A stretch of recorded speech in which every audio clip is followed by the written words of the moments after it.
હે જીયા તને આમ કોમેડી વાર્તા આવડે છે? દાંત ચડે એવી? હા દાંત ચડે એવી? હે હા હા, વાર્તા માંડ હાલ તો. એક મોટું જંગલ હતું. એ જંગલમાં એક વાંદરો અને સિંહ રહેતા હતા. એ સિંહ વાંદરો ભાઈબંધી હતા, પણ આમ નહીં, આમ તો બે દુશ્મની હતા. કાલેક કાલેક ભાઈબંધ થઈ જાય, કાલેક કાલેક બાંધે. હા એક દિવસ રમતા હતા. એક દિવસ સિંહ વાંદરાને એક થપ્પડ ઠોકી. તે વાંદરા એને એક પાટું ઠોક્યું ને તે એક રીમનાની વાટે ચલી ગયો. હા થઈ ગયું ને. ઈ કહે કે વાંદરાની તાકાત તો બહુ જાજી છે. તાપા કરતા અને પાટું બહુ રાજુ વાગ્યું. અને એને રાજુ વાટે વાગ્યું તે ઈ પછી ઓય બાપા ગલત કરતા ગુફાની અંદર વહી ગઈ. અને ગુફાની અંદર ગયા સાંભળો એ અને એના ગુફાની અંદર જઈને સિપાહીઓને કહે સિપાહીઓ ને હેલ્લો જોબ લેજે. અને વાંદરાએ એક પાટું ઠોક્યું ને તે ઓલા ઘરમાં બફલી નાઠો પડ્યો તે મને બધી લાશ થઈ ગઈ. એમ કીધું ને પછી સિપાહીઓ ગયા સિપાહીઓએ વાંદરાને એક ટપાકું ઠોક્યું અને પછી વાંદરાને ગુસ્સો આવ્યો. ત્યાં એ ગુસ્સો થયો અને બેયના પૂછલા પકડી આ પૂછલા ફેરવા અને આ વાઘા સ્મૂડલ દીધા. હા એ કે જેની ગુફાએ માથે ઠેક પડ્યા. તે કે ચીલા સાહેબ તમને થાળી થઈ ગઈ, હવે મને અંતર લગાવી દો.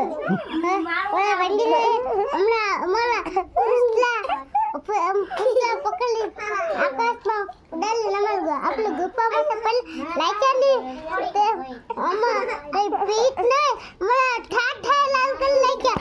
એ વાંદરો આવ્યો. કે વાંદરો અઘરો છે. આ વાંદરો બધાય આ વાંદરો બધાને ગુફાને એ વાતું કરો માં. ધાબાને નેની માથે નાખી દે છે. હા તે એક દિવસ વાંદરો અને ગુફા આગળ ગયો અને ગુફાની અંદર ચેતને ગયો અને ગુફાને હલાવી ગુફાને પેલા આકાશમાં નાખી દીધી. તે ઈ તો આકાશ પછી હેઠા પડ્યા તે એનું તો ટૂન થઈ ગયું. હા ટૂન થઈ ગયું ને તે પછી છે ને બીજા દિવસે એવું થયું કે એ વાંદરાનો આભળમાં ગયા હતા. આભળ વાંદરા તો લતાઈ ગયા પણ એને મારવા ગયા હતા. તે બધાએ વાંદરો ઓલો એક સિપાહી હેઠે એક સિપાહીની આગળ હાવ આગળ તે ઢીપતા હતા ને એવો વાંદરો આમ આગળ ખસી ગયો એટલે બધાને ઢીપી નાખ્યા. હા ઢીપી નાખ્યા બધાને એને નો ઢીપા વાંદરો જો ને ઈયોને ના બધાય ભાઈઓને ઢીપી નાખ્યા. હા અને બધા ભાઈઓને ઢીપી નાખ્યા ને પછી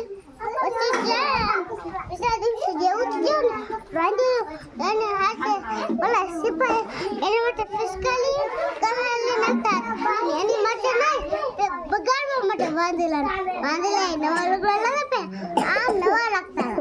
આમ તો જૂના હતા તેને ગમે એટલે મગાડ્યો વાંદરો પહેલો તો નહીં આપતે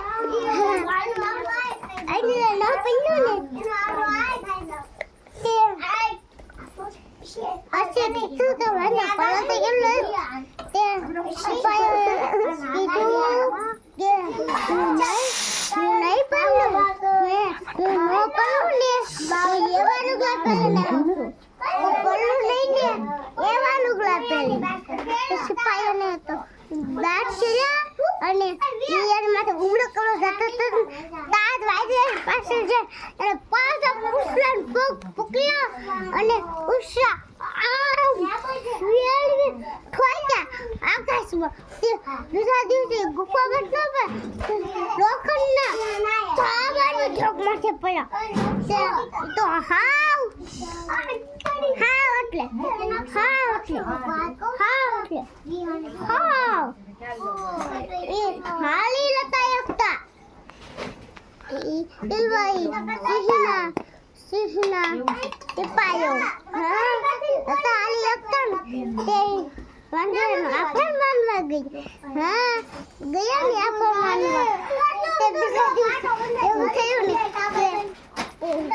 વાંઢી જાય અને હવે હું હવે પગ પકડી લીધા અને પગ પકડી હાથમાંથી બેસાવી અને હાથમાંથી હાથ આ બેસું રાખો તે હેઠા પડ્યા ધડાક દે મારનો તે કહે કે આ વાંઢી તો બહુ અઘરો છે હો આ વાંઢી આપણે હવલના બધાને ઢૂબી રાખે છે એટલે વાંઢી એમ ભાઈમાં સહી બાકી છે તારી એટલે આ વાંઢીનો કાક કરવો તો પડશે એમ કીધું કે ટીપાયો આઈન પર આપણે કહ્યું ને કે સીધે કીધું કે તમે રોજ મારતા નહીં છો આ પછી હાલ લે બહુ મસ્ત કોમેડી વાર્તા હતી હો ભાઈ મજા આવી ગઈ સાંભળવાની હો જીયાન બહુ સરસ વાર્તા માંડી ઓ ભાઈ